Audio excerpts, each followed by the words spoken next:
needs a revolution, Jimmy. The American dream is just that. Just a dream. War is a continuation of politics, only by other means. Politics is a continuation of economics by other means.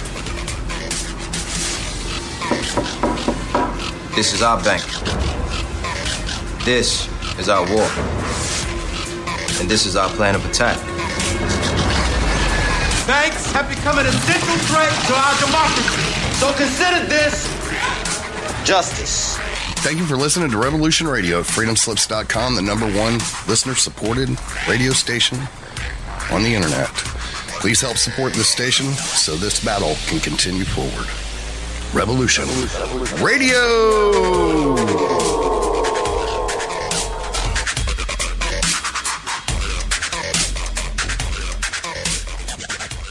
The opinions expressed on this radio station, its programs, and its website by the hosts, guests, and call-in listeners or chatters are solely the opinions of the original source who expressed them. They do not necessarily represent the opinions of Revolution Radio and freedomslips.com, its staff, or affiliates.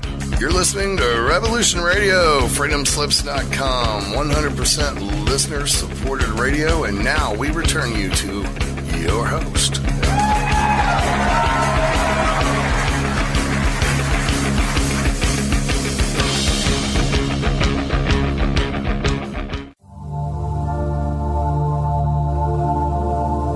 Welcome to Sacred Matrix, a divine paradigm of love and universal consciousness, with your host, Janet Kira Lessin and Dr. Sasha Lessin.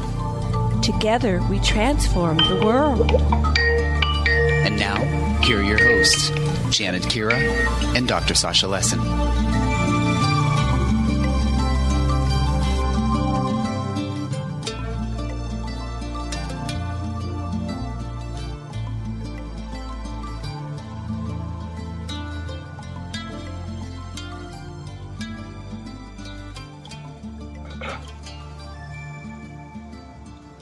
Aloha, everyone.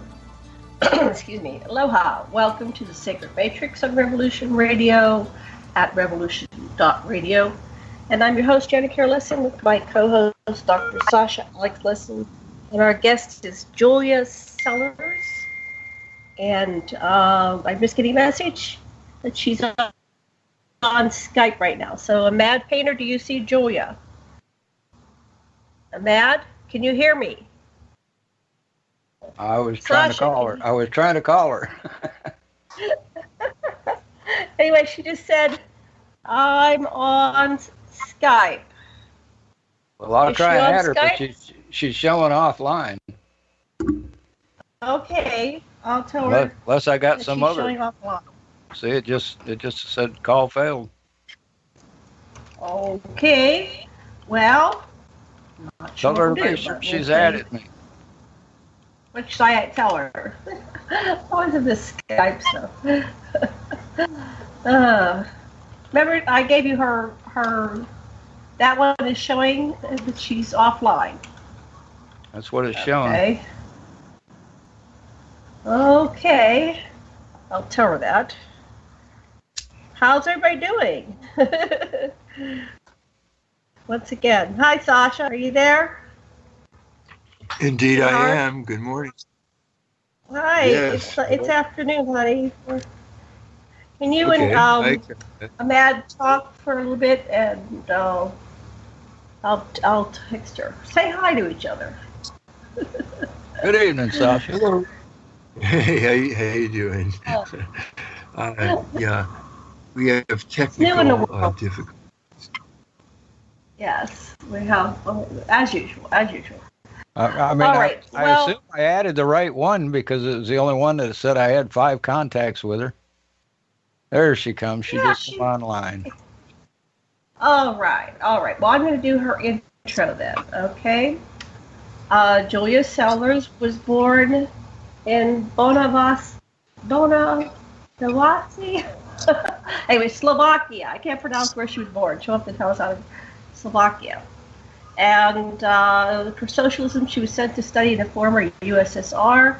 She attended 8 colleges, which ended. She went to a law faculty at UK. She attended the journalism faculty at American University of Washington, D.C.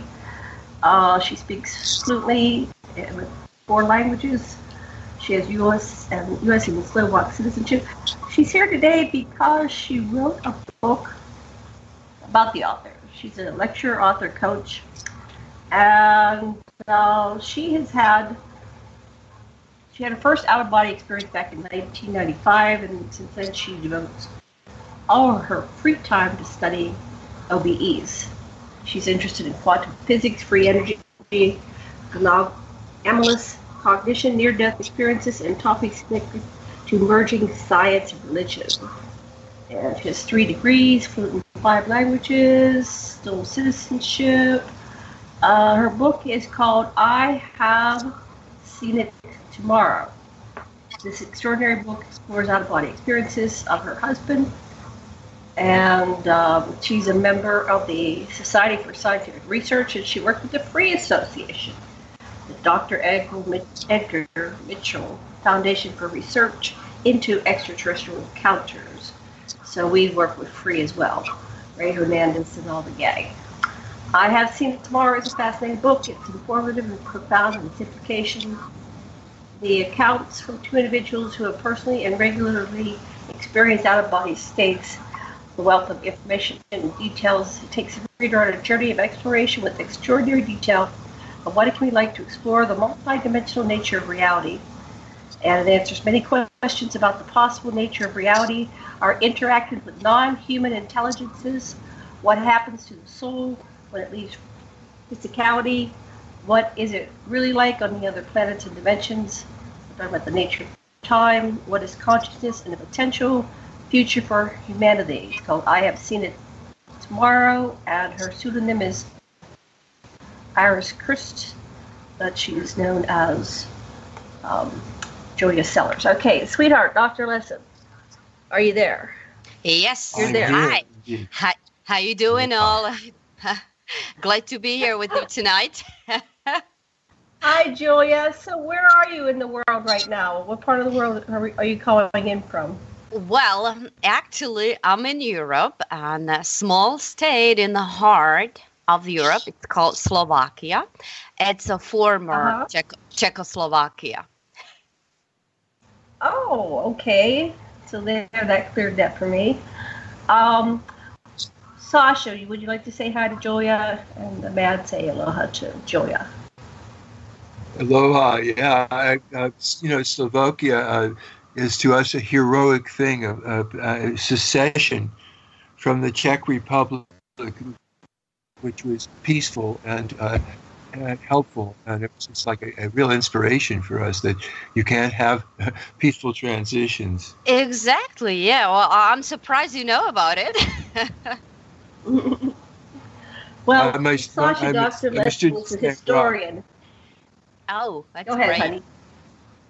A I student studied of with Stan Stan Groff. Groff. Oh, yeah. Mm-hmm. Great. So, You know who Stan Groff is, Julia? Oh, okay, great. Okay. So that's. But do you know who Stan Groff is? No. No. Oh, okay. he So was. just explain real quick. So Stan was the Czechoslovakian who sought asylum in the United States when the communists took over, and he brought with him all his notes on lysergic acid diethylidamide as a therapeutic tool, and did all the research on how to. Oh, okay. No, I know him, but you know his name in the Czech, how you would pronounce it is Stefan Graf. So that's, and when you say, Steve Graf or whatever the pronunciation in English is, definitely. Oh, yeah, I do know him. Yeah, everyone does in Slovakia and the Czech Republic. Yeah, he's great. Yep. So he went out of body one time and came through the television of his brother. He had never seen his brother's living room, and he came right through the living room and everybody saw him. Right? Do I have that right? Yeah.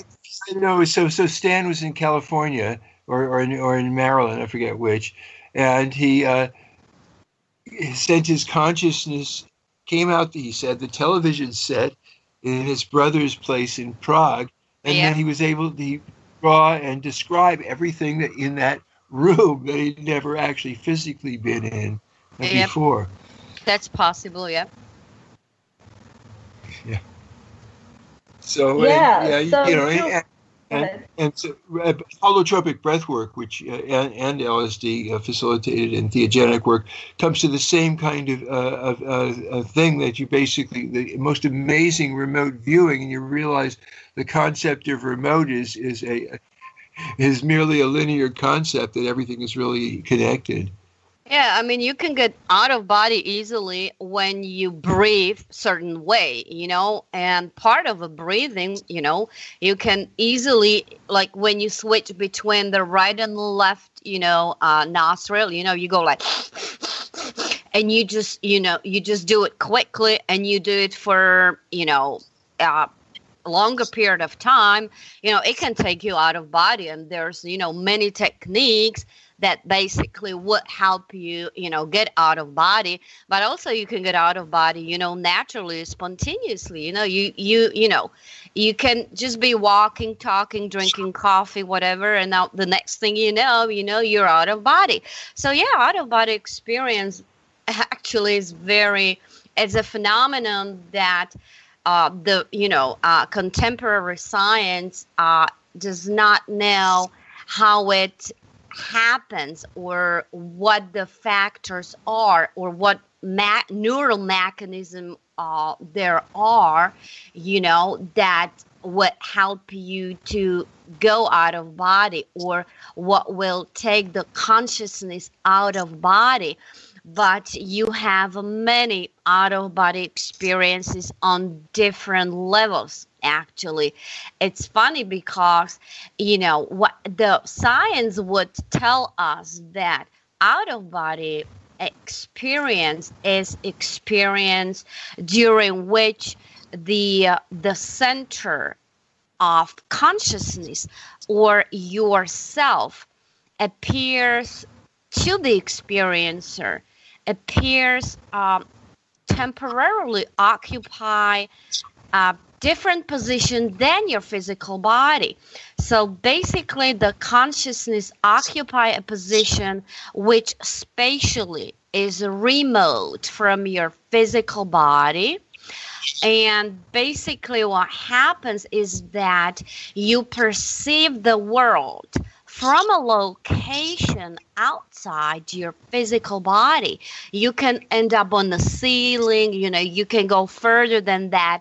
You can, go, if the out-of-body experience happened in the room, first thing you know, you end up on the ceiling, right? You're watching your physical body from the ceiling. You are confused because you say, hey, my physical body, I see my body, on the bed, and what am I doing up on the ceiling? I'm able to watch my physical body from the so-called elevated spatial visual perspective, right? Now, a well-known psychologist, Blackmore, actually suggested that out-of-body experiences, are, it's an experience in which the, experiencer clearly understands the disembodiment, that there is, the self or consciousness that appears to be out of the body, and then there's your physical body, okay, and it is separated. So basically when you are out of body, you know it. You're not dreaming. You are not lucid dreaming, because lucid dreaming is very similar to out of body experience. But, the difference is that when you lucid dream, it's a dream, right? You can control the dream when you lucid dreaming, right? What's happening in the dream. You can basically control it. And you are aware of dreaming. But when you're out of body, it's an experience. Again, it's totally different from dreaming. Number one, you see your physical body from a position that is outside of your physical body. So it's the so-called elevated spatial visual perspective, right? When you're in the body, it's called egocentric visual perspective, because you clearly know you're in the body, right? When you're out of body, there's a disembodiment that you can tell, you know, it's a huge difference. So what I'm saying is that everyone who has had out-of-body experience before, they know the difference between lucid dreaming, dreaming, or being in the physical body. You know what I'm saying? So, yes, indeed.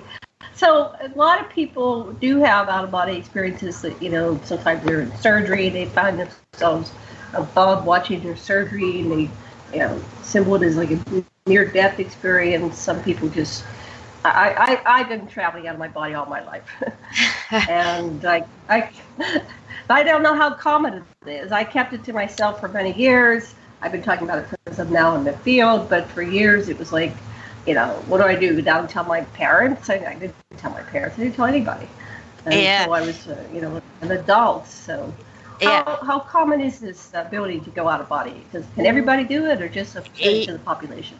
You know, actually, there, you know, the research would tell you that around 10% of you know, the healthy population would travel out of body, and they might not know about it. But again, when we talk about out of body experiences, we have to realize that, you know, accounts of out of body experiences you know, there, as I said, there are many different levels, and you can get out of body under hypnosis, under trance, under the influence of drugs. Now, you know, you can get out of body when you're in a position like it's a borderline between sleeping and waking states. It's called hypnagogia and hypnopompia, you know. And so what I'm saying is that you have to distinguish out-of-body experiences that are happening in a waking, active state under full consciousness, right? Now, there are out-of-body experiences that will happen, as I said, you know, when, like, as a part of the near-death experiences, when you undergo a sudden shock, there's a car crash, whatever, you know, people are dying, they would leave the body, you know. So what I'm saying is that you can elicit out-of-body experience by surgery, okay, by, you know, electrically, you know, by electrodes that were, you know, put into your brain or on the surface of your brain when, you know, doctors study how your brain works under epilepsy. You know, you have a lot of clinical population, you know, people who undergo seizures, schizophrenia, epilepsy. So yeah, out-of-body experiences happen all the time to people that they might not even be aware of them, or they are, but they are scared. They don't know how to identify them, what to think of them, you know, and mostly they don't talk about it. But in my book, I basically describe out-of-body experiences of my husband who was born with them, right? He has been having out-of-body experiences for over 40 years now, and he has them every day, and as I said, over 40 years, and that would, you know, if you count them, you know, I just calculated it the other day, and I said, you know, Michael, if I take it that you have out-of-body experience every day since you were born, you must have had over 15,000 out-of-body experiences, and I only counted one a day. but he has massive out-of-body experiences, right? To the point that he basically is tired of it. He wants to get rid of them. He wants to be normal. He just wants to be grounded. He doesn't know how to. And it's funny, we were laughing the other day because I'm like, Michael, he says, I would pay a lot of money to someone who would teach me how to get back into my body, how to stay grounded, because you have a lot of workshops around the world, especially in the USA, that would teach you how to get out of body.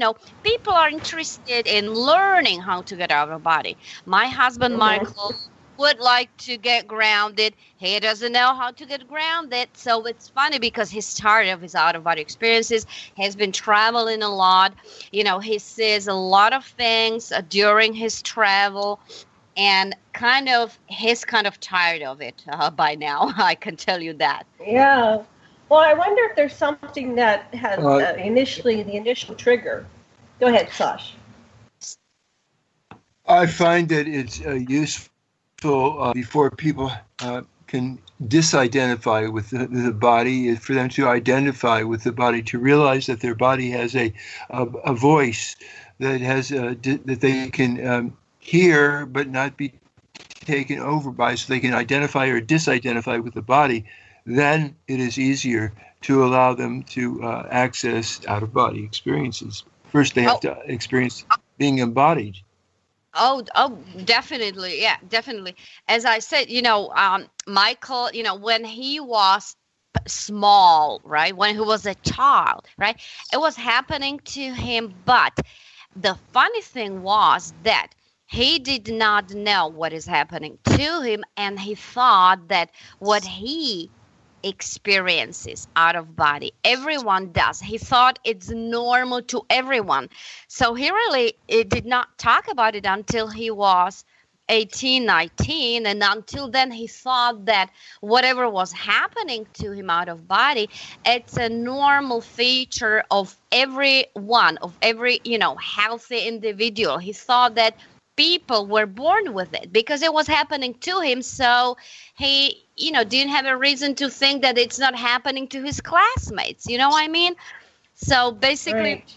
Yeah. And, he only learned much later that, what was happening to him was really special. And the things that, he was able to see while out of body, it's not like everyone was, able to see.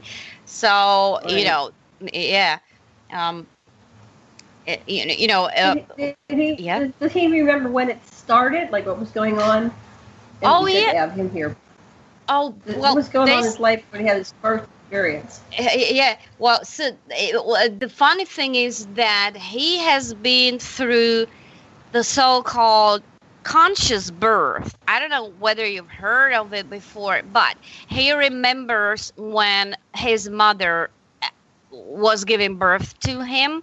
Not only that, he remembers his prenatal stage, So basically, he remembers when he was as a, developing baby in his mother's uterus, right? He remembers that. He even remembers, and that's funny because he tried to talk telepathically to his mother when he was,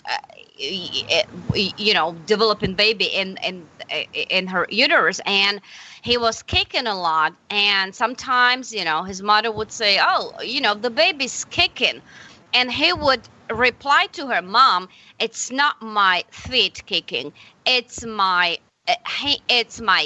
feast." His feet were kicking. His hands were kicking, not his feet. So he tried to explain that to his mother, but he was not. She was not responding. So basically, it started, as I said, from. He remembers it from whenever he was toddler, or rather when he got his memory, when he was able to memorize, he he clearly is aware of his out-of-body experiences. Now, when you're out of body, basically, you do not need physical eyes because, and it's funny, because you can see by touch, you can see or identify things by touch, by smell, by taste. Now, at a certain point when you're out of body, you can feel the shape of objects at a distance. For example, if something is round or square, you feel the shape at a distance while you're out of body. And at the same time, you can taste whatever you're looking at, you can hear it too, because, every object has their own, sound vibration, whether it's a hum, like a humming noise, or whether, whatever the sound is, including infra and ultra vibration that human ear cannot hear. Now, basically, every object has their own kind of like internal vibration, a signature, right? Now, when you're out of body, you can get a feeling of how dense the object may be that you're observing, whether it's soft or it's hard. So what I'm saying is that you do not have to touch it. You can just touch at a distance, as it were. Now, so no matter how far you are from the object when you're out of body, you basically can touch it at a distance. You can smell it as a distance, you can hear it, and stuff you have. Now, when Michael is out of body, he has problems with his physical eyes when he's back in a body.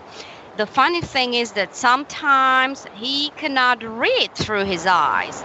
He can only read through facts and the feel or thought, okay?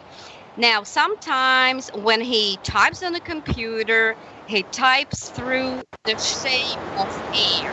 He types through the thought, okay? So these are some wonderful things that are happening when, out of body. And I know that it sounds really weird or crazy to some of the people, but this is how it works, Well, getting a heavy downpour, so I'm going to mute to minimize the sound on the radio. We just got torrential rain. Keep talking. Go ahead. I just wanted to let you know. Okay. It might be a little delay when I ask a question because I'm unmuted. But go ahead. Okay. So, but can you hear me okay, guys? Or hello? Yes, ma'am. Okay. Yeah, that's you're great. fine. I'm just getting torrential downpour on a tin roof, and I know that it takes over the sound of the show, so I'm just going to mute. And then if I have a question, it takes a second to unmute. Or if you ask me, there's be a little delay. So just let you know. Okay, great. Okay. So basically, and again, I mean, when you're out of body, funny things, tend to happen. Now, one of the fun things is that when you're returning back to your body, right? You kind of like have gone backward in time, So basically, while you're out of body, mostly you are in the future, right? So what's going on there is kind of like precognition. You can see the future and things that are happening in the future. Now, when returning back to body, right? You're returning like back to the present. Now, when out of body, as I said before, your consciousness, or rather you can say, your energetic signature or the aura extends into a greater space-time, and you don't have to physically see the object. You can just feel it with your extended aura or the energy quantum that is kind of like extended in the greater time space. Now, sometimes, Michael says that sometimes when he is out of body, right, and would like to return, right, sometimes he have a difficult time, coming back to his body. Sometimes he can return to his body whenever he can to. Sometimes he has a hard time returning back to his body. But basically there appears to be some kind of self-regulated mechanism or process when it comes to returning back to the body. Now, if you go into, the astral dimension, he often travels in the astral, right? It's easy to go back, but the higher you go, or rather the deeper you go, right, it's more complicated for you to come back to your body. Sometimes, when sometimes Michael would see beings of, let's call it, beings of light.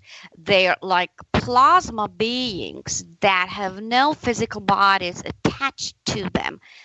More or less, they kind of like geometric shapes, different shapes, full of, light that is shimmering. And he can interact with them, telepathically, of course. Now, does all these contacts give him advantages in life? Does it give him more? Does he have gifts? Yeah, he has gifts. Of course, he's a natural psychic. Now, you say, does it give him advantages? I would tell you that mostly not, because he is he doesn't want to come out of the closet yet. That's why I wrote my book under the pen name in the first place. My book is not written under Julia Sellers. It's written under Iris Kirst, KRST. So people, when you look, on Amazon for my book, do not type, Julia Sellers, but rather Iris Kirst. So basically, he's not ready to get out of the closet yet, and he does not use his abilities. But in the future, we've talked about it, in the future, he's going to retire soon. And in the future, we would like to work with some scientists in the U.S. that we already talked to. And we would like to get some scientific research, some neural correlates, with his brain, how his brain works, what exactly is happening to his brain when he's out of body. But, Michael has lots of abilities. He can talk to animals. He can talk to discarnates, to dead people, to ghosts, to people who are not born yet, to babies in the prenatal stages. He can locate people who are, who are missing. He can, work on different, cases, cold cases, or different murder cases that were unsolved, and that kind of stuff. But again, he would like to enjoy real life. He would like to be normal like the rest of people. So basically, he sees his ability to get out of body easily as something that kind of bothers him, would like to get rid of it, but doesn't know how to. You know what I mean? And I know it sounds funny because, how many people would love to have his abilities to work with them. But he's kind of low profile, as I said, and, he... As I said, in the future, he's ready to undergo some research. And, when I ask him, Michael, what would you like to use your abilities for, let's say, for nonverbal people to communicate to autistic children, to numb people, to people who cannot speak, to people who are in coma, and he says, yeah, that would be some kind of research he would like to get into. Because, you can also use out-of-body experiences for remote viewing, for spies, being a spy. But again, go ahead. Listen, I'm telling you, I understand how to help him, is to allow him to center himself between being special and not being special, so that he can choose from his center, given the situation he's in, how much of each of those. So he's not a slave to being special, and he's not a slave to being regular, but he can. It's just a matter of being able to learn how to center himself and embrace both energies simultaneously and decide his external action based on a neutral assessment. Do you understand what I'm saying? Oh, definitely. And I think, that's something he can work with. And it's, I just love what you said, and I totally agree with you. But again, it might be, hard for him because, as I said, sometimes he would get out of body when he does not want to, actually. So he would be pulled out of body. Sometimes he can control it. Sometimes he cannot control it. So out of body experiences is phenomena which is controllable and not controllable at the same time. So sometimes he will get out of body when he does not expect that.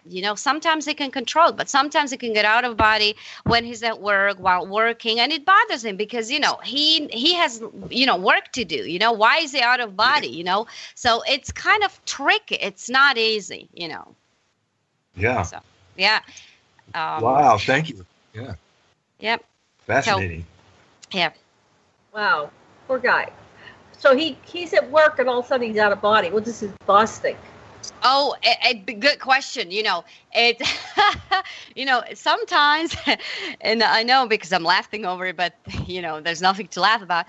So basically, sometimes he might get into a situation when he is not sure what year it is. You know what I'm saying? Like, he has to write a report, undersign it and put the date on it. Sometimes he's confused. He goes like, okay, is it 2018 or is it 2030? Because he might have spent some time prior writing the report in 2030. Now, when he comes back, he's kind of, sometimes he doesn't know which reality is real sometimes. If he spends a lot of time in the future and comes back, right, he's getting confused as to what reality is real, if you know what I'm saying. So it's very tricky, and he spends a lot of times in the future, and when he comes back to his body, he's confused as to which reality is real. Now, we have some funny situations all the time because, yes, go ahead. No? Okay. Well, what about horse races? What about horse races? Stock market. I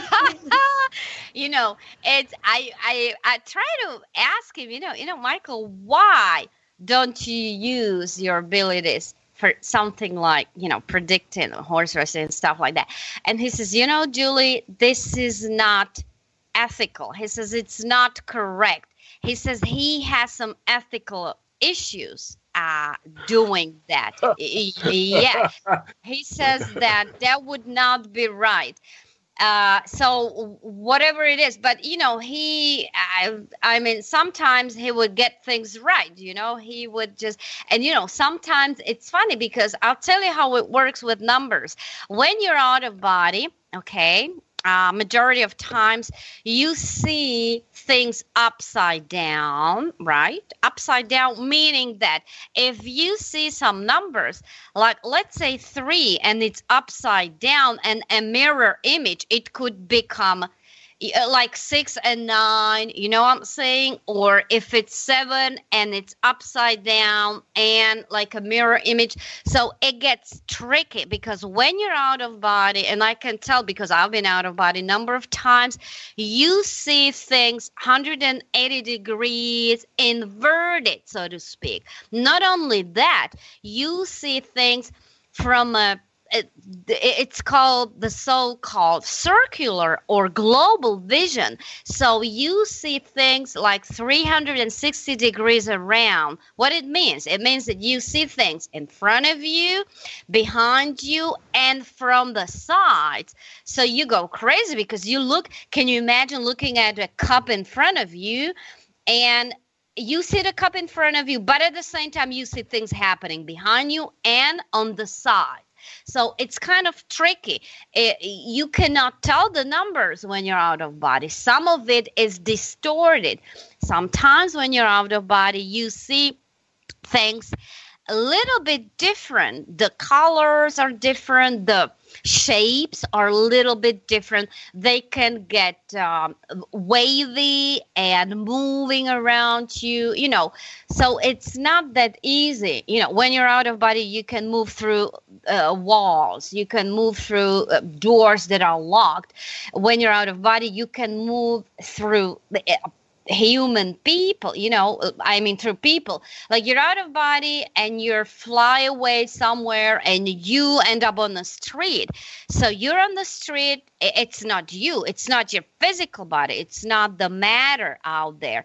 It's not the dense matter. You leave the physical body behind. You're traveling. Your consciousness is traveling. And what is consciousness? Consciousness is a vibratory or it's energy, right? It's quantum of energy that is out there, and energy can easily pass through walls, doors, through physical bodies.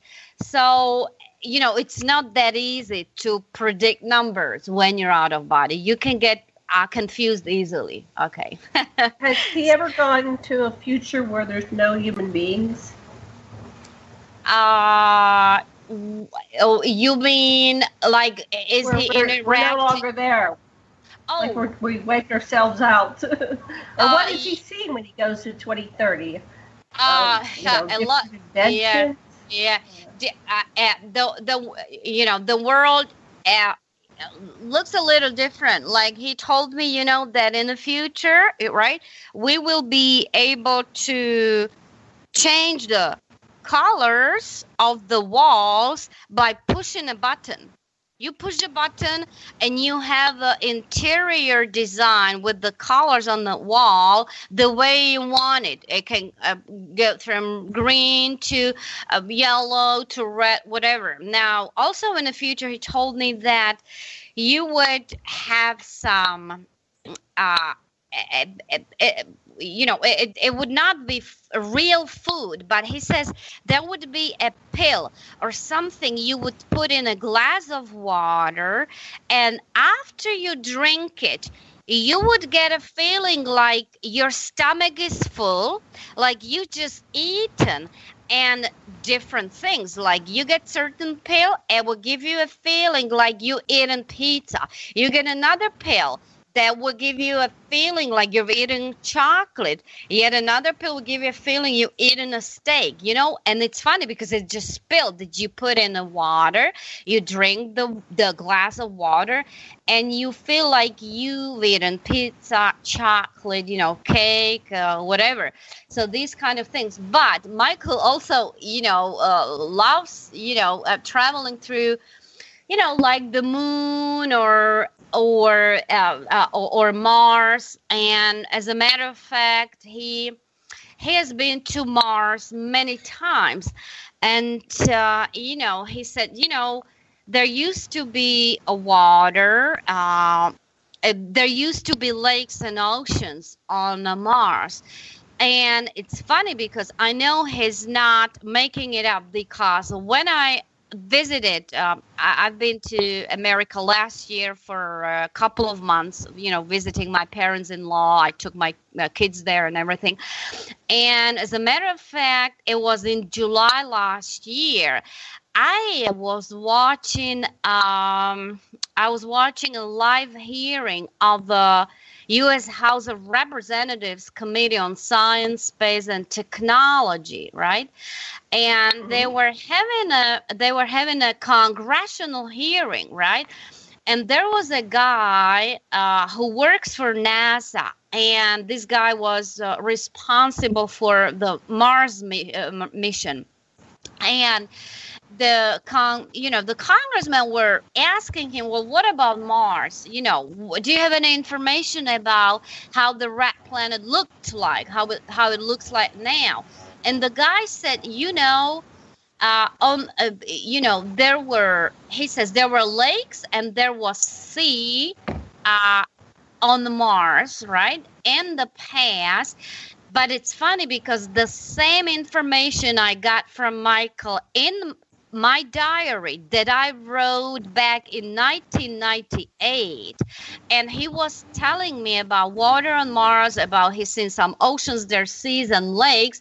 So basically he told me the same stuff that the guy told the U.S. representatives last year, which was over 20 years later than what my diary says, So I compare information that Michael told me back in 1998, and it was almost identical to what the I forgot the name of the guy, but he worked for NASA, and he, released some information about Mars to the House of Representatives, and it was almost identical to what Michael told me 20 years ago. So, or when we talk moon, the moon, I mean, Michael told me that the U.S. government has buildings on the moon, and, they have, well, basically, when it comes to the moon, it will be heavily inhabited in the future. There are already secret government buildings there right now. The information, of course, is hidden from the public. And it's interesting that in the future, many pharmaceutical plants will be built on the moon, for the processing and manufacture of medicinal products, of drugs, which is interesting. And another interesting thing. Was there a reason that there were a lot on the moon? The pharmaceutical I don't know. That's what I wondered. Michael says, there will be a lot of, pharmaceutical plants built there, and they would be processing, and manufacture the medicine there. I mean, the pills, the drugs there. I don't know the reason. But also he told me that on the moon, people must wear oxygen masks because of the atmosphere, which is different from the atmosphere, of course, from the atmosphere on Earth. And so it's not easy to adjust to. Now, when it comes to Mars, you don't have to wear oxygen masks there, which to me is like, okay, the atmosphere on the Earth is similar to, the atmosphere on the red planet on Mars. When you're inside the buildings on the moon, however, you don't have to wear the mask. So that's something which, is interesting, at least to me, So. Wow. So he's been to the moon, he's been to Mars. He's been to the future. He's been to the future on Earth. He's been to the future.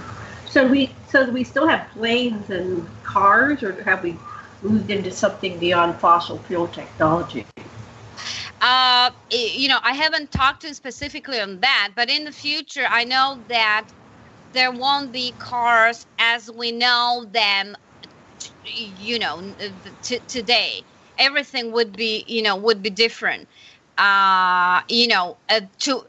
It's my understanding that in the future, but far future, you won't have children being born for whatever reason. That will stop, and, then I'm thinking to myself, okay, we don't have children being born in the future, then, what is there to follow? Are we sterile? Have we sterilized ourselves? It's my understanding. Like the gray aliens? That's true. I mean, and this is the topic that I don't really, it's not the greatest topic that I like to cover, but yeah, the aliens and the, the ETs and all the non-human intelligence that is around us all the time and it's here right now. And we already have people walking on the Earth that are kind of like in the human body, but they are not human. They're more like robots. You have this happening a lot.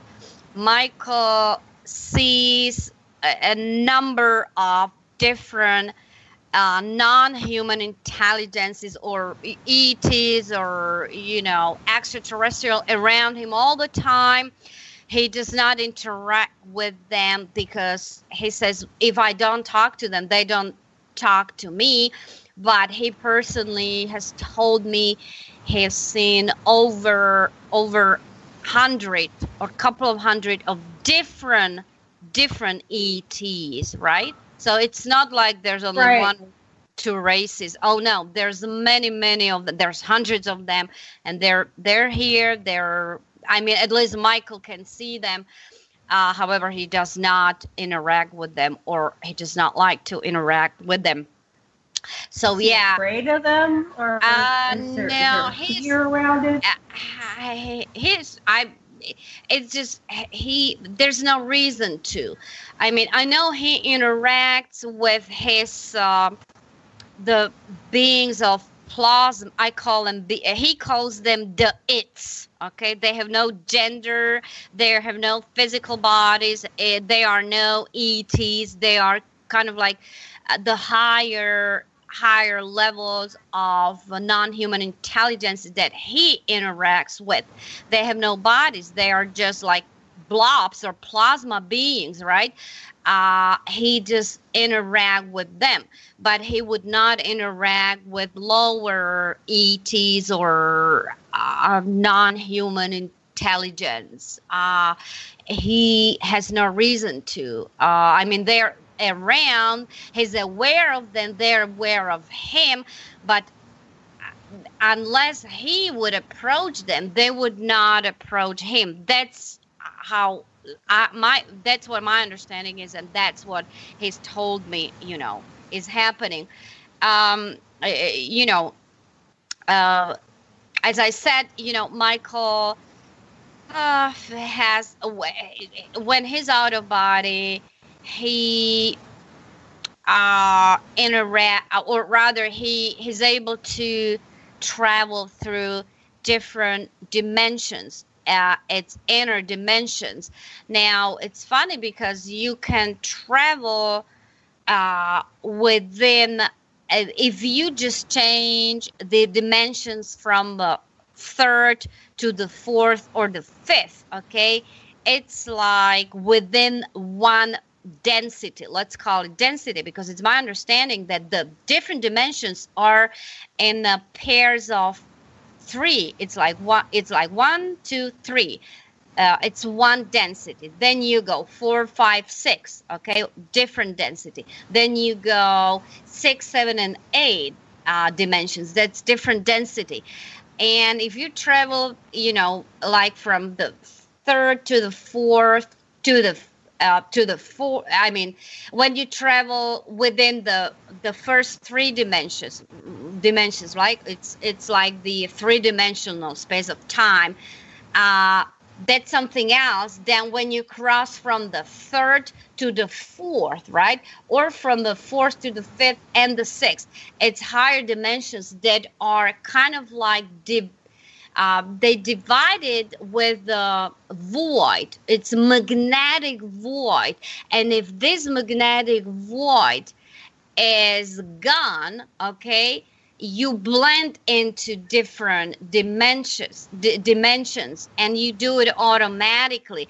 It has something to do with the angular rotation of a particle spin, but it's heavy quantum physics that I don't want to get involved in, right? For lay persons, it's something, it's heavy, but we can talk about out of body experiences and what kind of yes.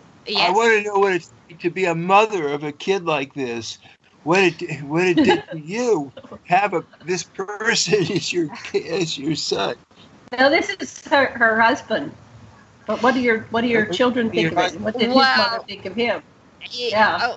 Well, it's. Well, I'll tell you this. My kids have out-of-body experiences as well. I have a 6-year-old daughter. I have a 17-year-old son. But and you know, when Michael is out of body, the kids can tell. I mean, the older son, you know, when he comes and says, you know, Dad, can we do this or that? And he can see that Dad is out of body. He says, oh, I won't bother you now. I'll come later when you're back. You know, it's kind of, yeah, and it's funny because my parents know too. You know, my parents know. They see. It's like maybe we can talk about it after break. We're coming up on break. Yeah.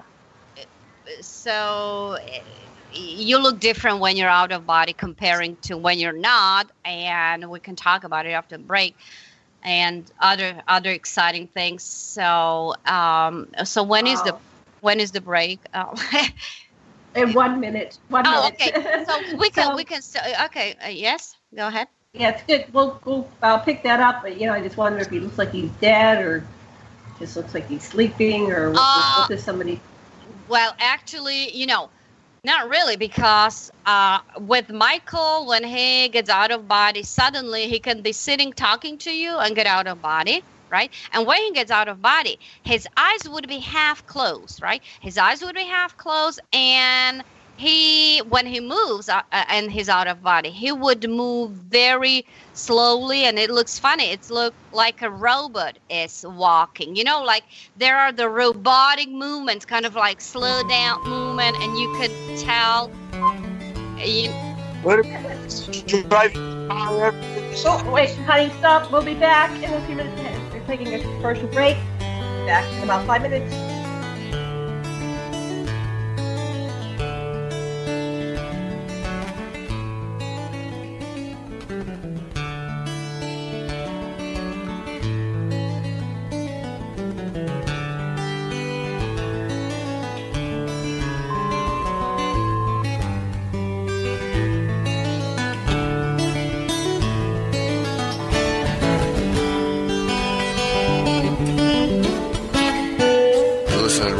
Radio at freedomslips.com, and we'll be right back after this message.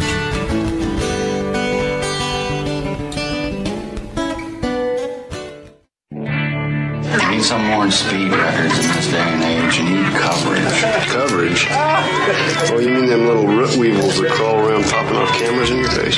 Those root weevils write history. Many of you know that quote by Jack Nicholson in A Few Good Men. You can't handle the truth. Well, you can, and Event Horizons will give you those truths. So when you're mad as hell and not going to take it anymore from that memorable scene in Network, you'll know just what to do. We will draw you in and become your news addiction at Event Horizons. Join us Monday through Friday from 10 a.m. to noon Eastern Time at freedomslips.com. Revolution Radio. Our world team members are Dennis Fetcho, John Ilias, David Dunger, Hyla Cass, MD, Melanie Vrichton, Jim Mars, Paula Harris, John Trallo, Maria Payan, Christopher Husser, DODDS, Jonathan Orchard, and me, your anchor, Dr. Robin Falco. If you decide not to volunteer, it will not be held against you in any way. Sounds dangerous. It is. Very dangerous. Count me in. And that's right here at Revolution Radio, freedomslips.com, where information never sleeps.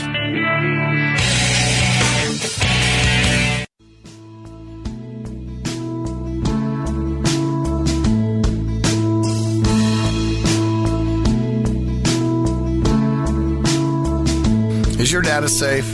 Do you have the necessary information to assist you in confidently living through just about any survival situation?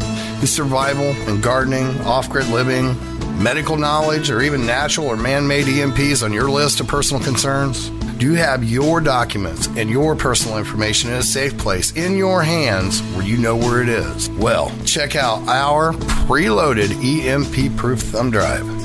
Over 3 gigs of survival documents and how-tos, plus the USDA offline food preservation website, and much, much more, including a surprise bonus we just can't tell you about here. With plenty of room left over to store your most important documents. Imagine if a megavirus or computer failure took out your bank, or all the banks for that matter. Are your banking records safe in your hands? So when they get things fixed and repaired, you can say, hey, look, this is what I had. You have it. I want it back. Is your personal data safe? Family records, addresses, phone numbers? Well, squeeze on over to freedomslips.com. Yes, that's www.freedomslips.com. Click the banner on the homepage for the EMP-proof bullet drive to get the full scoop of everything that we offer. So, folks, keep your data safe for your peace of mind. Revolution Radio, freedomslips.com. You don't need to expect us. We're already here.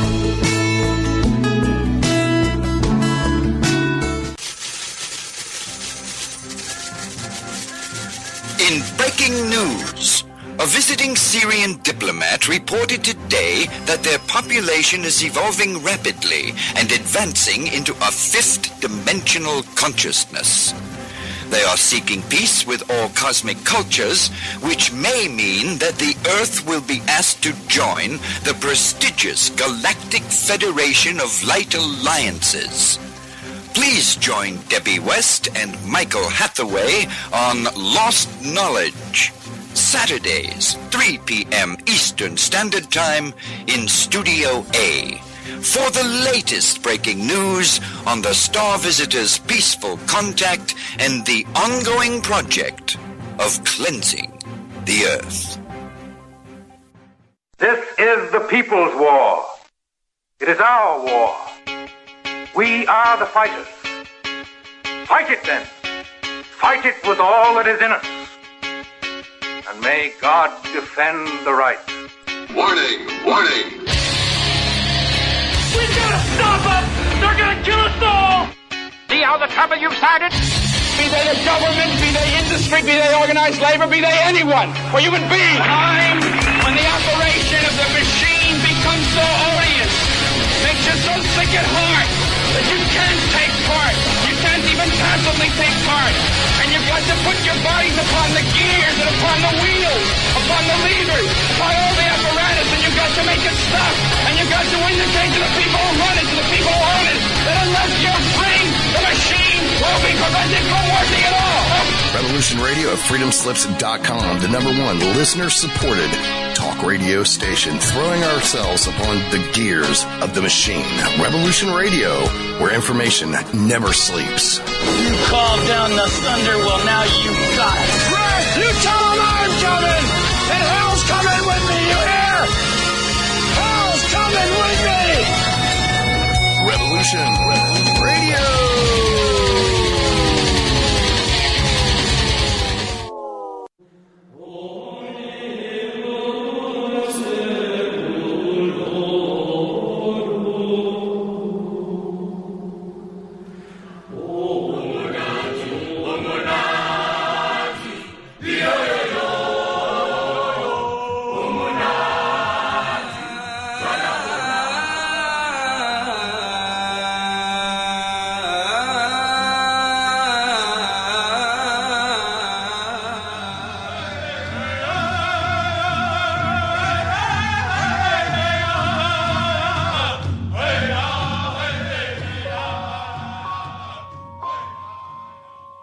Join Revolution Radio every Wednesday, 8 p.m.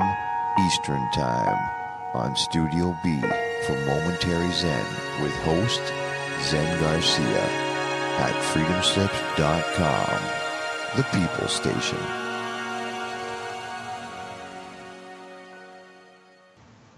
The opinions expressed on this radio station, its programs, and its website by the hosts, guests, and call-in listeners or chatters are solely the opinions of the original source who expressed them. They do not necessarily represent the opinions of Revolution Radio and freedomslips.com, its staff, or affiliates. You're listening to Revolution Radio, freedomslips.com, 100% listener-supported radio, and now we return you to your host.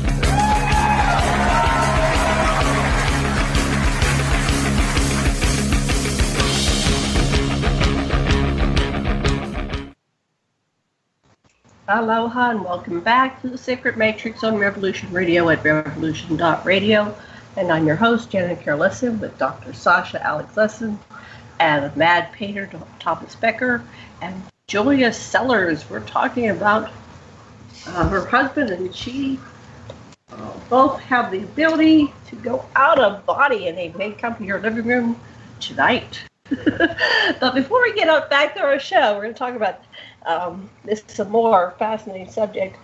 Wanted to remind everybody that we need your donation, so please go over to that donation button on revolution.radio and contribute, because it's the first, and I don't know if we made our goal last month, but we may have to play catch up. Matt, do you have any figures for us today? Oh, yes. We're minus $425 off of last month's gold, so we are really in need of donations. Alrighty. So, yeah, help us out. Donate something. We need your donations. So, okay. Thank you for those who do take the time out and make donation, because every penny, every dime, every dollar, every $20 bill, 100, that helps us tremendously. So thank you. Okay, before we took the break, we were talking about all kinds of stuff, and I forget what we were saying, but over the break, we were talking about how Michael and Julia, I guess Michael predominantly, they sometimes have witnesses or verification. The other thing I was thinking about is, like, my goodness, it's amazing that someone hasn't recruited him for some remote viewing program, and I guess a lot of that from the people I've interviewed before, they like to recruit people like yourselves, but it's like a degree of accuracy. So I think they give a number to a location to see how accurate you are, but he's reporting things that probably some of the world governments don't want us to know about Mars and Moon and all the other stuff. So back to you, Julia. Tell us about the episodes, the incidents where you could verify what was going on. It wasn't just Michael, watching him from, what's going on with his body, but maybe he had encounters with other people that said, hey, I saw you. Like my cousin used to project to me and be at the foot of my bed. But I was able to say to her, I saw you standing at the foot of my bed. I don't know if she was aware she did that, but she did that a number of times in my childhood. It'd be crazy. Okay, back to you, Julia. Yeah. Oh, and Sasha, did you want to say something before Julia starts up again? Go ahead. Oh, okay.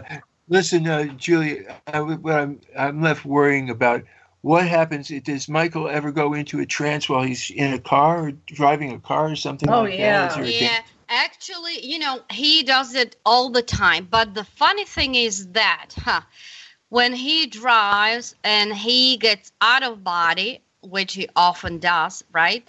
He would end up in a location where he actually knew he was going, but he would not know how he ended up there, because the whole time while he was driving, he was out of body. But somehow it works like you're an autopilot, somehow his physical body was switched to we can call it autopilot, and he would be driving automatically, right, while being out of body. And that happens to him a number of times. And he told me before that, Julia, I went out of body and I am here. I came where I was supposed to come, and I'm here, and I don't know how I came here, how I ended up here, because I don't remember driving. I knew I was in a car, got out of the body, but somehow, right, his body, physical body, was able to continue driving while he was out of body and observing something else. And yes, that's happened all the time to him. So it is really interesting. Now, you were talking about that why someone does not hire him for, remote viewing, whatever. He was kind of like hired before. He worked it was a murder of a politician, politician in an unnamed country got murdered, and he worked on the case. And we were taken to the murder scene, and when he got there, he, automatically would get out of the body, and he would see how the murder took place. He would see that basically the police until then thought that there were only 2 shots fired, but he had told them, well, no, there were 3 shots fired, right? Which was testified. Which police came to the conclusion that that was the case after. So basically, he worked on a murder case, and I now remember, and you probably remember too, that back in 2004, I guess, there was the case of Chandra Levy. In 2001, the Chandra Levy case was the most watched event on the national TV in America. It was the intern. You don't remember? It was an intern that was murdered in Rock Creek Park near Washington, D.C. Mm-hmm. She was 24, and she was, and there was a congressman, I forgot his last name, Gary Condit, I think, congressman, that she had a love affair with. And then suddenly she was gone. She disappeared. And she was found murdered later on in the Rock Creek Park. Now, so I remember we were watching TV because we lived in Washington, D.C. back then. And there was a report on the Chandra Levy case on, I think CNN it was. I can't remember. Now, Michael would get out of body and he would see how the girl was murdered and how she died. And, he would told his confidant how it happened and everything, and how he believed the intern was murdered based on the information he was able to view remotely, or being out of body, because remote viewing and out of body is not one and the same thing. Now, he basically described, what he saw, and the confidant documented the story in writing and had it notarized by a U.S. notary in July 2001. Now, the person Michael indicated on the notarized document as the murderer, was not identical with the person who was sentenced to 60 years for murdering Chandra Levy. Okay, so he said, no, that's not the guy. Now, many years later, the conviction of the guy, his name was Ingmar Guadigua, whatever. Okay, so the guy, the whole case was overturned last year or 2 years ago, right? And after having been released from the prison, Mr. Guandigi was reported to his native El Salvador, right? It was back in May 2017. So basically, it wasn't him. They caught the wrong guy, and we have it notarized, and a lot of other things. And I don't want to talk about it into detail because it's kind of dangerous and stuff. Yeah. So, but what I'm saying is that, that's, so basically he has the ability to see things that most people do not. But that's one thing. The other thing is he willing to use the information officially with authorities? Is he willing to help out authorities? That's another thing. It's my understanding he thinks it's dangerous because he has kids, family and stuff. So it's not that easy, It's kind of like, all the remote viewing programs that secretly were going on back in the 60s, back in the 70s.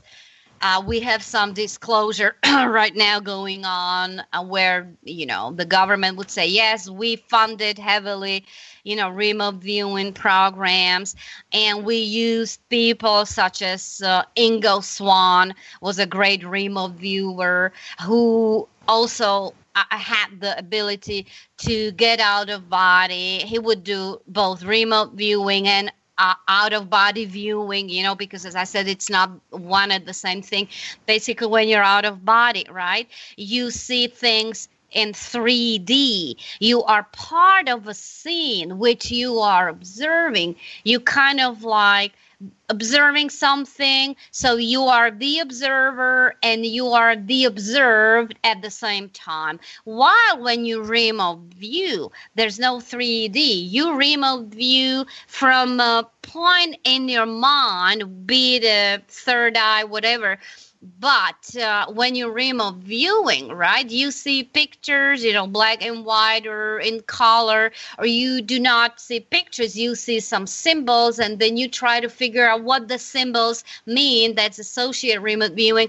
But when you're out of body, you are out there in 3D, although your physical body is not there, but your consciousness is able to perceive things as if you were there with your physical body. You know what I'm saying?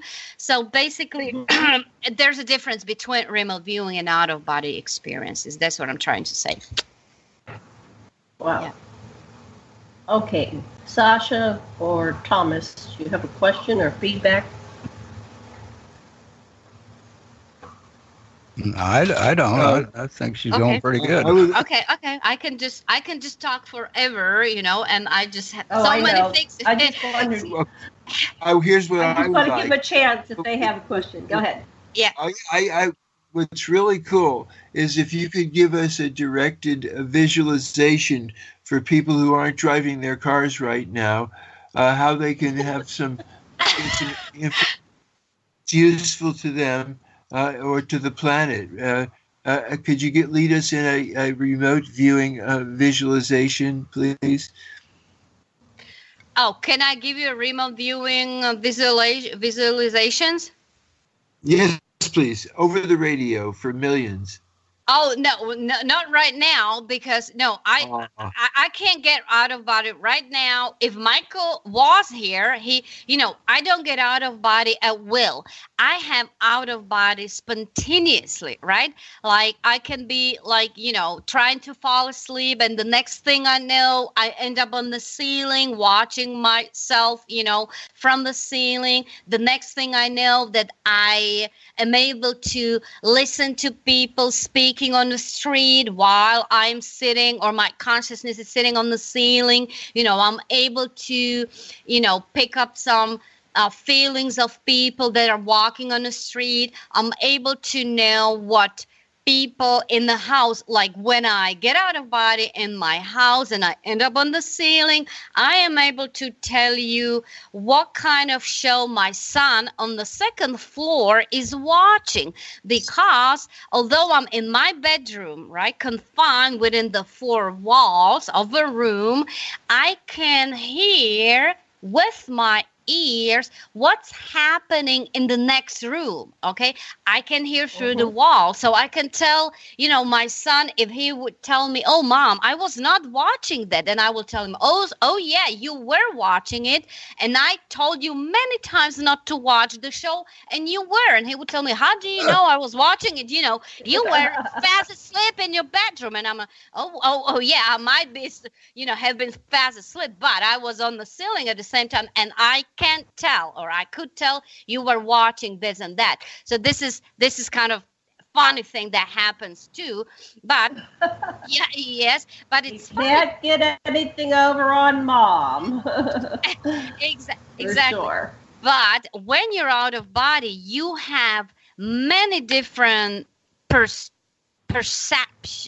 of perception that ordinary you do not have when you're in a body, right? Now, you can, like, there's different bodily, vestibular, and proprioceptive perception that you have when out of body.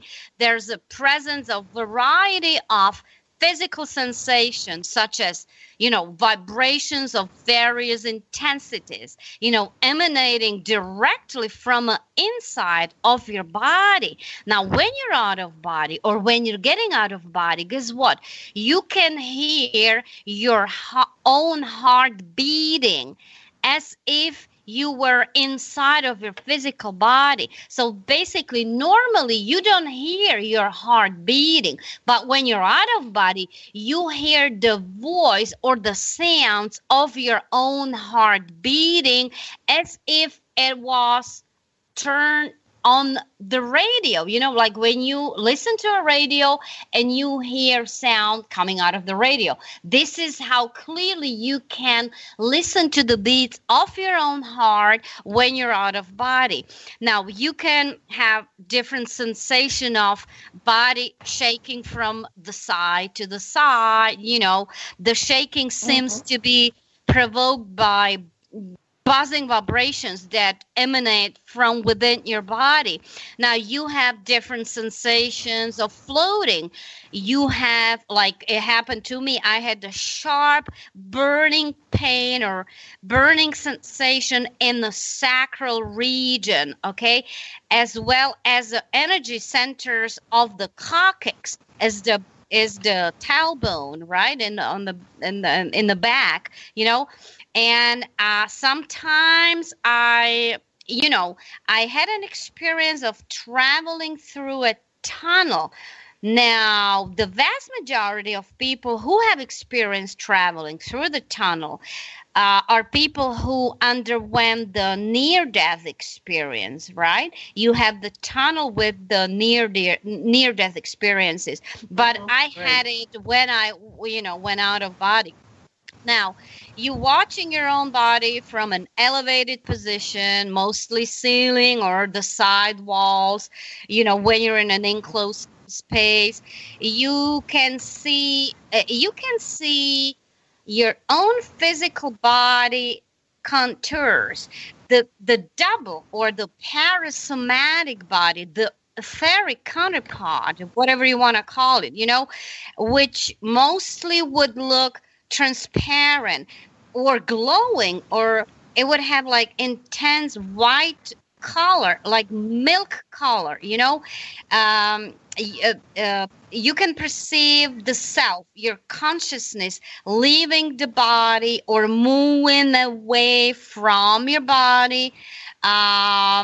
Sometimes you see it, sometimes you don't. Sometimes you can get out of body just in a matter of a second. Sometimes when you leave your body slowly, you can be watching your etheric counterpart leaving your body, okay?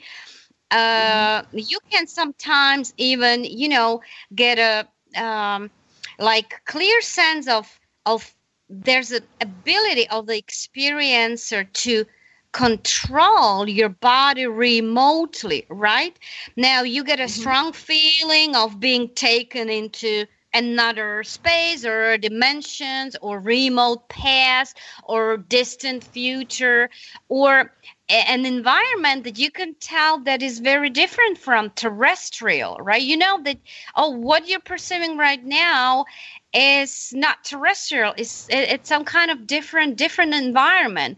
Now, sometimes you undergo an instant transfer over long distances to different places, including what is perceived by the experiencer as other dimensions, as I said, past or distant future or whatever. Sometimes there's a clear sense that that yourself is projected outside the physical body and has the ability to move in space-time, and it creates a distinct feeling of flying or hovering or jumping or skipping over large distances in space. You can watch yourself kind of like jump or fly in the space even. Now, there's ability, as I said prior, to cross or pass through tangible objects, such as walls, doors, windows, pieces of furniture, ceilings, buildings, different objects or what you have, or even the people. There's ability to leave the body under full consciousness, as I said, while, you continue to carry out simple activities in the physical body. Like you're talking to others, you can drink a coffee, you can answer yes or no, to someone who tries to talk to you while you're out of body. So basically, when you're out of body, you observe your own things. However, you are able to do some activities in your physical body, right? You can, drink coffee. You can engage in a very simple conversation. Like you can say yes or no, but you can tell, when Michael is out of body, and I know he's out of body, and I try to engage in a philosophical discussion with him, it's not gonna work. He can just go on and say yes and no, yes, Julie, no, Julie, and I know, oh my God, he's traveling now, he's not here, so forget it, Now, also when you're out of body, sometimes you're able to touch other objects, and the outside or as well as inside of the so-called living biomatter, what I call, or mineral, plant, animal, or human. You're able to touch them outside your body, but it's very hard. You have to spend a lot of energy on doing that. Sometimes you kind of like there's an ability when you're out of body to even move inanimate objects or affect them otherwise by a distance, such as you can break glass at distance, without any physical contact between the experiencer and the object which is affected. Now, when it comes to visual perception, when you're out of body, right? You have sometimes when you leave, body, you have visions of kind of like bright glare, or lights, despite the fact that your out of body is taking place at night. So you're thinking to yourself, what are the lights? I seen beautiful lights and many of colors and lights. And, you know that it's midnight. So where are the lights coming from? It's a complete dark around your physical body. But when you get out of body, you see lots of lights, Right. The experiencer often see like bright, vibrant colors or like plasma-like shimmering lights, accompanied by sounds sometimes, right? Now, when you're out of body, you can get blurry or double vision or distorted vision of a surrounding environment, right? Now, sometimes, and I remember that happening to me a lot of times, that I saw something like, I call it like wave-like distorted motion of surrounding objects.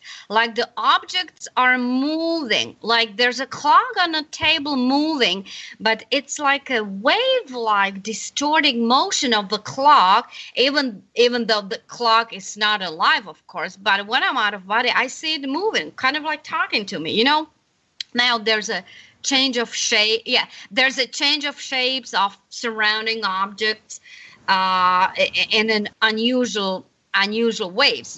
As I said, there's 180-degree inversion in perceiving the environment. There's the circular vision, 300-degree vision, and you see everything from a side, from behind, in front of you, and everything. Now, it's funny because you have some distinct auditory sensations when you're out of body too. There's like sound similar to buzzing bees or flies. It's like the bzzz, And this is the sound that you hear a lot when you're getting out of body or when you're out of body. And sometimes there's a deep, I would say. Do you have any idea what that is?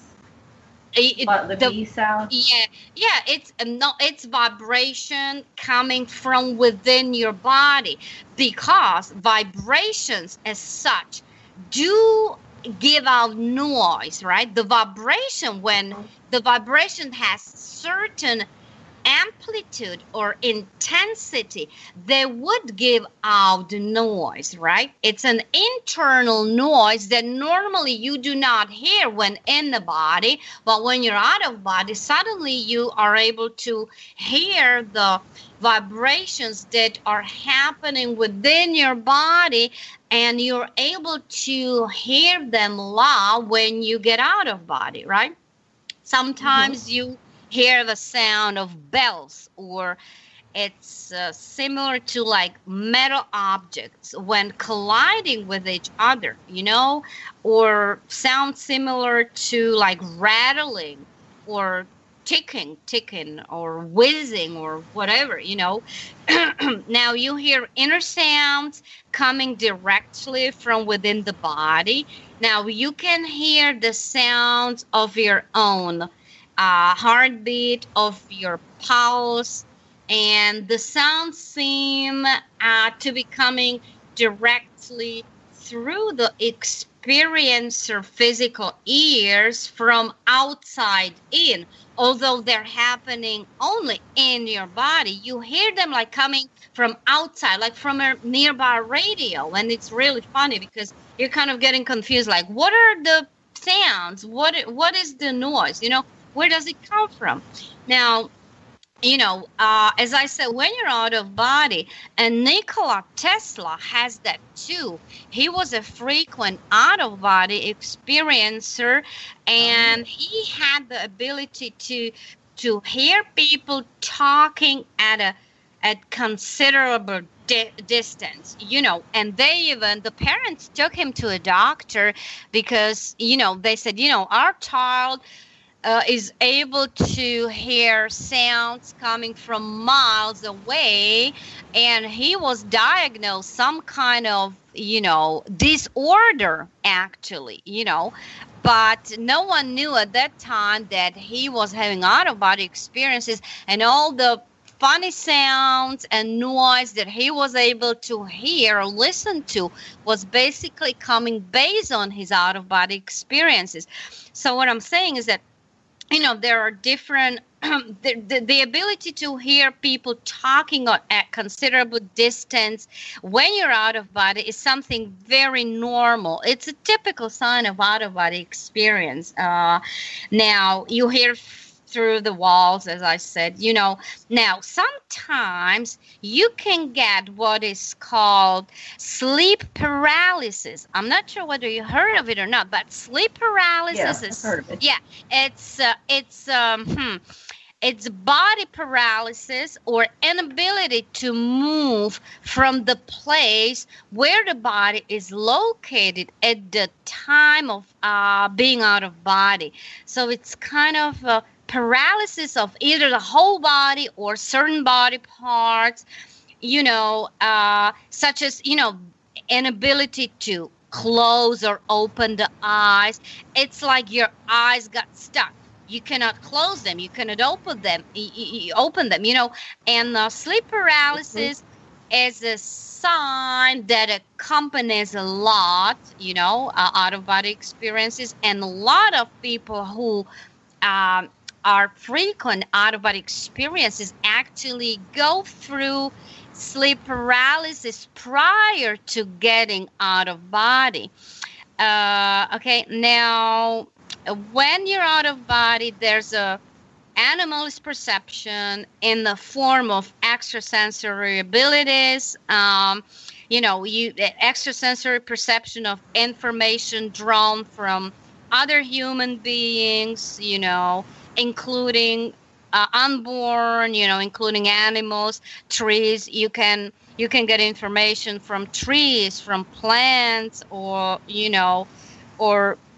it's all happening on the level of exchange of instant thoughts, telepathy, and you exchange feelings and emotions with the trees, with plants, and it's all happening telepathically. You suddenly get information from a tree or from a plant, and you get it either in symbols, which you have to interpret on the right side of the brain, or you get the whole words or the whole sentences appearing in your mind, right?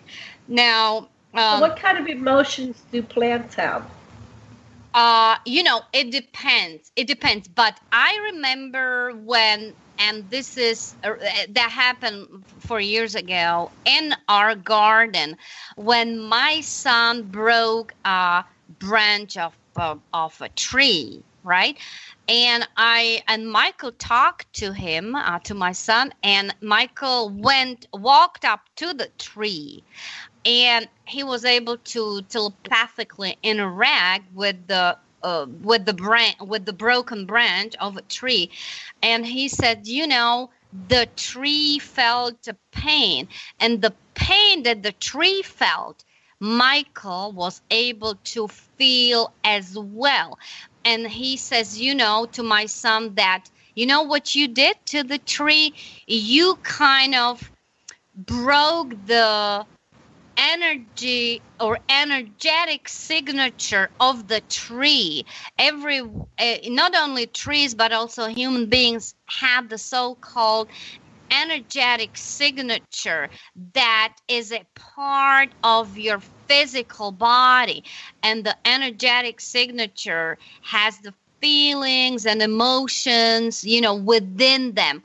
And the energetic signature of a tree was invaded or broken by my son because he broke the branch.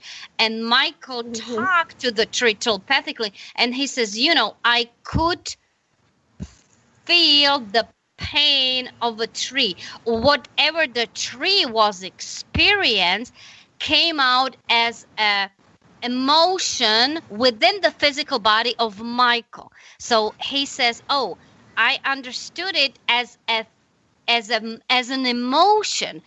Okay, so whether or not the tree was able to go through the emotion, I cannot tell. But what I can tell is that the information that the tree telepathically communicated to Michael came in the form of emotion to Michael.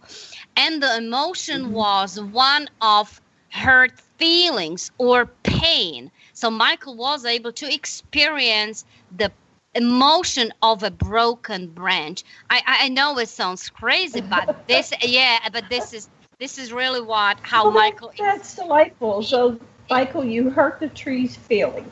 Exactly. Yeah, you got it. Yeah. And how did Michael respond to the realization that, he hurt the tree? He hurt the tree's feelings. Yeah, well, he was not happy about it, but at that time he was like 14 or whatever the age. He could not understand to the full extent, but he tried to understand that, trees have feelings too, and he never did it after. He was playing soccer or whatever, and somehow he broke the branch of a tree, and it's still there. The tree is still there in the garden. And when I pass by the tree, I always think about what happened 4 years ago. And so it's stuff is happening, and it's just funny how it works, and how we're united with the nature, how we're united with plants and the trees and other beings. So so the out-of-body experience, as I said, when Michael is out of body, he perceives thoughts, feelings, and emotions of other subjects or objects. Let's say we walk on the street, and there's a individual, whether male or female, but if the individual has high enough energies that would attract Michael's energies, right? He would get out of body and end up in the body of the other person, right? And when he ends up in the body of another person, he could pick up their feelings, their thoughts, their emotions. You know, he can say, you know, the person just ate steak and I can tell, or this person just broke up with another person and I can feel the pain and that stuff, you know. So basically, it's the ability to extract somehow information from either, you know, objects that are inanimate or even living objects, right? And Michael would get information from rocks, mineral, crystals, you know, wood, metal, water, plasma, lights, colors, or different, you know, shapes of light. He would extract information unless it's plastic. And this is interesting. He would never be able to get information from plastic things, you know, like a rubber or something. It has to be organic in nature, and it makes sense to me, you know. It makes sense to me. So basically, you know, sometimes he's able to sense, you know, moods of others, you know, examine their states of consciousness, their energy flow, you know. You know, there's even ability to withdraw some meaningful information from other individuals based on, you know, tactile, auditory, or olfactory sensory perception. So what I'm saying, if you're out of body and there's no way how you go and touch the person with your physical hand, you touch them with, or you get the information via tactile touching or touching at distance or olfactory sensory perception. What it means is that you get information through your nose. You know, I know it sounds funny, but sometimes you can get information by different odors, you know what I mean, or different tastes, you know, something that tastes sweet to you, okay? Like when you're out of body, you get a lot of taste. Now, suddenly you get a taste of rotten apple or something which is rotten, and you know that, hey, something's going on. I have negative entities around me. That's how I know, because my tongue tastes something rotten, right? Sometimes on the other hand, yep. Sometimes on the other hand, you get a taste of honey or something, or sugar or something which is pleasant or sweet, and you know that either there are positive entities around you, or maybe on the street there's someone passing or walking on the street who has positive feelings, who is happy, and you can pick up the joy of a person that walks on the street and get the feelings via your tongue, via the taste on your tongue. I know it sounds incredible. I taste you. Yeah, exactly. I taste you, exactly. So, you know, now when it comes to the modes of exiting the physical body, you know, there are different kinds of, you know, ways of how you can leave the body, you know.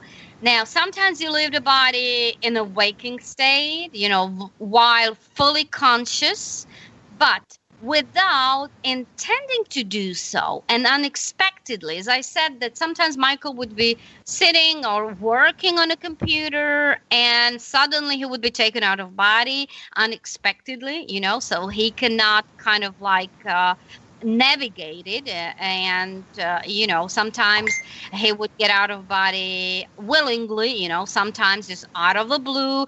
Sometimes you leave the body, you know, while, you know, standing, sitting, walking, talking, working, whatever.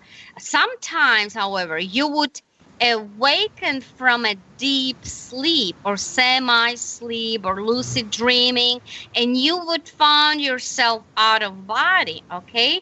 Sometimes you would get out of body via, I said, hypnopompia, hypnagogia, right? Or microsleep, or REM microsleeps. And you can get into a state of being outside of physical body at the level of pure consciousness. So basically, you would kind of know that the self or the consciousness is in the form of kind of like a point hanging or hovering around, on the ceiling, and it's disembodied from a physical body and existing independently from the physical body. And, while you're floating or you're hovering or you're moving in a broader space-time, you know that something left the body, and that something, you can call it the self, you can call it pure consciousness, you can call it the soul, right? The Christianity or religions would call it the soul. It's the soul that left your body. And the soul indeed does leave your body. Like when you're dying, it would leave your body and it would never come back to your body, right? That's what the death, the natural death. Does it have weight? Does the soul have weight? Yes, it does have weight. And as a matter of fact, Michael told me that when you leave the body, that you go down weight. Because the energy that leaves your body has certain mass to it, right? So there is a small difference between the physical weight while in the body, and there's a difference between the weight of your physical body comparing to the weight when you're out of body. Small difference. And I know that there are some scientists that wanted to study that with Michael. It was 2 or maybe 4 years ago when Michael was invited to undergo the research with the group of scientists that actually wanted to weight his body while out of body and went back in the body. Okay. It was 4 years ago, and Michael declined at that time. But as I said, that in the future, he is, I think he's ready to get out of the closet after he retires, and we are ready to go through certain in-depth research when it comes to his out-of-body experiences. Yeah. So, in your bio, it says that you had some experiences with extraterrestrials. You personally, right? Okay. I do. So I work with the FREE, right, organization. That's the Edgar Mitchell Organization for Research into Extraterrestrial. Now, I have some to the degree that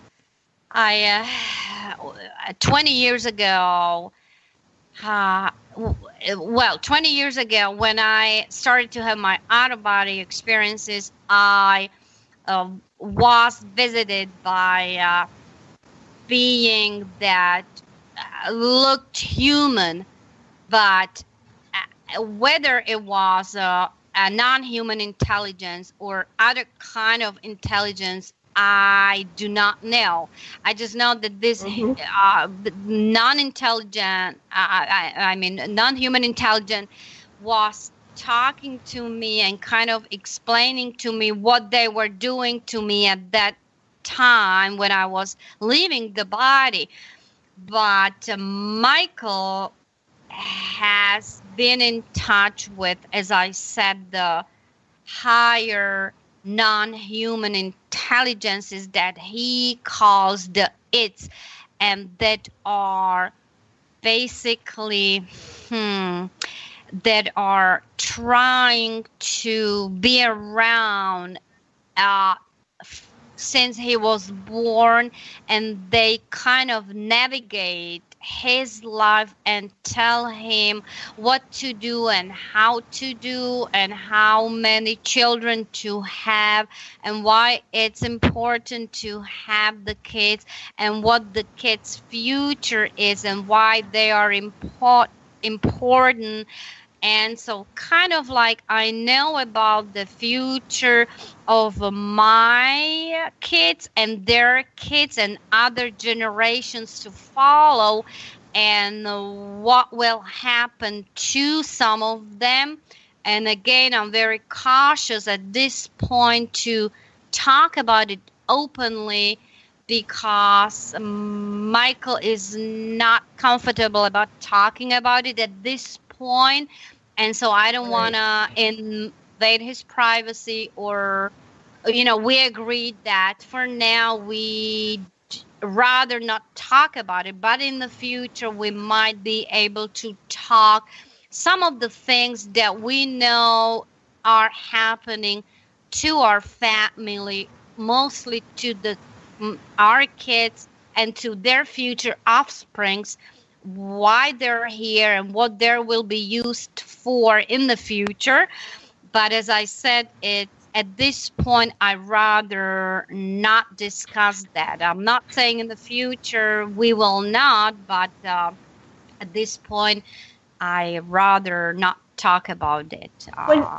When someone is out of body, are they in danger of their body being harmed or someone else walking in, taking over? Is there any danger of that? Yeah. Tell us about that. Yeah, it might happen. And again, when I said that people, there's many people who would like to learn how to get out of body, and they would attend different workshops that would teach them different techniques, how to get out of body. I say that people do not try to get out of body forcefully or using different techniques. If it happens spontaneously, naturally, organically, then fine, go for that. But do not try to do it with the use of artificial techniques, because when you do, sometimes you might get out of body unprepared just because you listen to just because you use different techniques like binaural beats. That's one technique that you use, and it's auditory acoustics technique that would put different frequencies into your right ear and different into your left ear, and then if you listen to it for 20-30 minutes, you can get out of body. But okay, you will get out of body. But what is the next thing? You get out of body unprepared, you can get into astral. And now, if you get out of body in a very negative mood, right?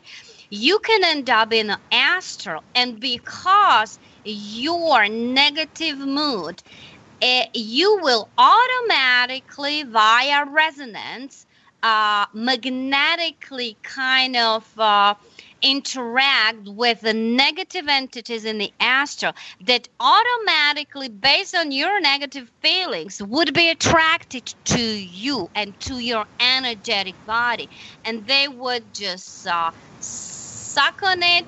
You get back into your body. You would bring those entities with you without you knowing. So what I'm saying is that if you get out of body unexpectedly because you use drugs, you use artificial techniques, and it's not spontaneous, you can end up on having a lot of negative energies attached to your body, and you do not know about it. You come back to your body, and then suddenly you know that your behavior changed from day to day. You started to do things that you never did before, right?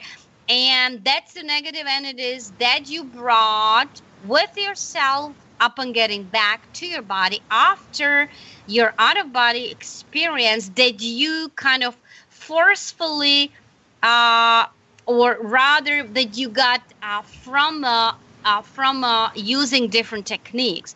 Now, when you're out of body, sometimes Michael has a hard time coming back into the body. And it can be, that some other entity would jump into your body and you can never come back. I know there is a danger of that it might happen, because Michael told me many times, yes, it can happen, but it cannot happen to me. He said that somehow he's watching it, or I don't really understand how it works, but I know that, yeah, there is a possibility of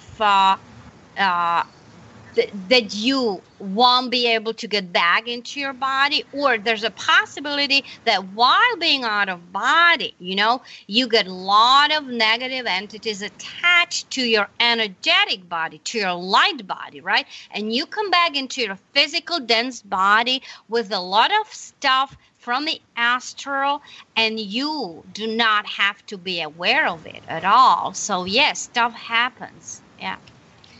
Wow. Yeah. We're almost out of time. We have like 2 minutes. You want to tell everybody about your book and how they can get it, and if you have any workshops or... it's available on Amazon, and as I said, because many people wrote to me like, Julia, where is your book? I mean, I can't find you, and I'm like, well, you were looking under Julia Sellers or Eris Kirst. So basically, when you look for my book, it's available on Amazon.com. You go and type Eris Kirst, K-R-S-T, and the name of the book is I Have Seen It Tomorrow. I Have Seen It Tomorrow. And it talks about, a lot of stuff. It talks about different dimensions, about interdimensional travel, about nature of consciousness, about quantum physics, about different types of out-of-body experiences, about what you can see out of body, about, different techniques, how to get out of body, about a lot of stuff that Michael was able to see while in the body. So, wow, fascinating. I recommend it highly. Thank you so much for coming on our show today. Thank you, Sasha. Thank you, Matt. Well, thanks for having me, and have a wonderful time. Have a good night, or whatever time it is over in America. I don't know. Is it a more?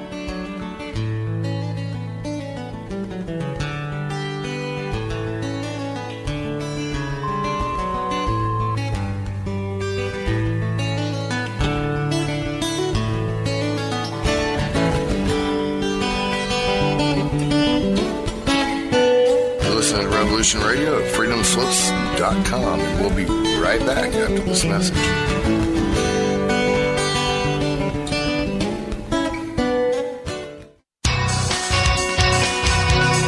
Thank you for listening to Revolution Radio at freedomslips.com. Any commercial advertising you may hear in this program is of the sole discretion and benefit of the host of whose program you are listening to. Revolution Radio does not endorse any commercial products, nor does it accept monetary compensation for on-air advertising of commercial products, nor will it ever. We are and shall remain 100% listener supported. Any product advertising on this program are considered used at higher risk, and Revolution Radio shall not be held liable for any claims or damages received from any product advertised within this program. Revolution Radio, where information never sleeps.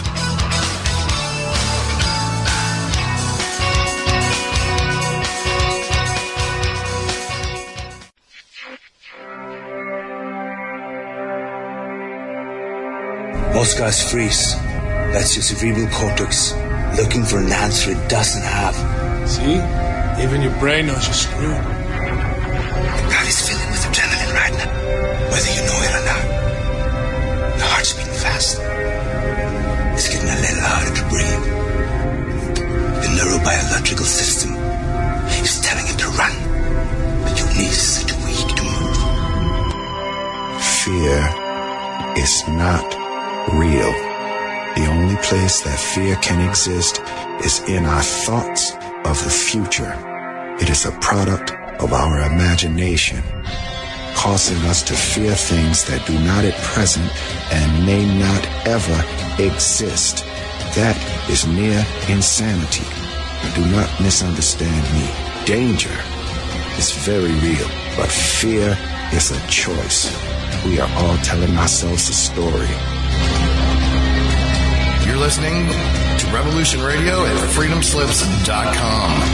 100% listener-supported radio. Reporting to danger, unafraid.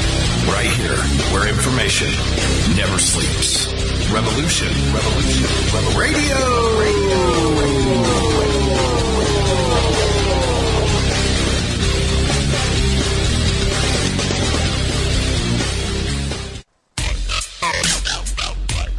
Take a look around, kid. What do you see? Homes being foreclosed. People working 2-3 jobs just to put food on the table and still drowning in debt. Don't get me wrong. This country was founded on great ideals and principles. They've all been ruined by the banks. Open your eyes to banks that are robbing you. You know who my favorite president was? Oh, Thomas Jefferson. Because he saw all of this coming and tried to stop it. He fought the banks. JFK too, and they killed him for it. The banking institution is more dangerous than an army, he said.